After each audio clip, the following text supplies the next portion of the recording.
যে দেখাতে পাচ্ছি যে একটা ভালো ফিউজ খুলে যে আপনাদের আগে সামনেবার দেখাইছিলাম যে একটা ফিউজ কীভাবে চেক দিবেন। যদি আপনি কিছু নাই, সিজ লাইন নাই, কিছু নাই, মিটার নাই, আপনি চেক দিতে চাচ্ছেন, তাহলে সেক্ষেত্রে মোবাইলে লক খুলে যদি আপনার প্যাটার্ন যদি লক থাকে, প্যাটার্ন লক না দিয়ে আপনার যদি পিন লক থাকে, তাহলে আপনি পিনের টোকা দেবেন বা নাম্বার চাপবেন। যদি নাম্বার যদি ফিউজে কাজ করে তাহলে বুঝবেন যে ভালো আছে, আর যদি না কাজ করে তাহলে বুঝবেন যে খারাপ। আবার কোন ভাই আবার বলেন।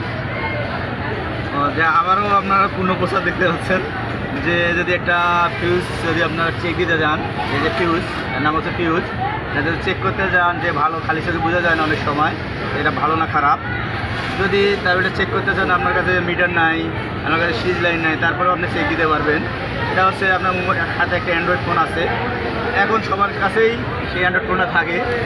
আর যখন এটা খুলে যদি আপনার পিন দেওয়া থাকে, পিন লক থাকে, প্যাটার্ন লক না থাকলে পিন লক থাকে, বা নাম্বার যদি চাপতে চান যে ফিউজটা দিয়ে যে চাপেন, এক মাথা ধরে যখন চাপবেন, যদি দেখেন যে নাম্বারটা কাজ করতেছে, নাম্বারটা ডিসপ্লেতে উঠতেছে, তাহলে বুঝবেন যে ফিউজটা ভালো আছে। যদি না কাজ করে তাহলে বুঝবেন যে ফিউজটা কাটা।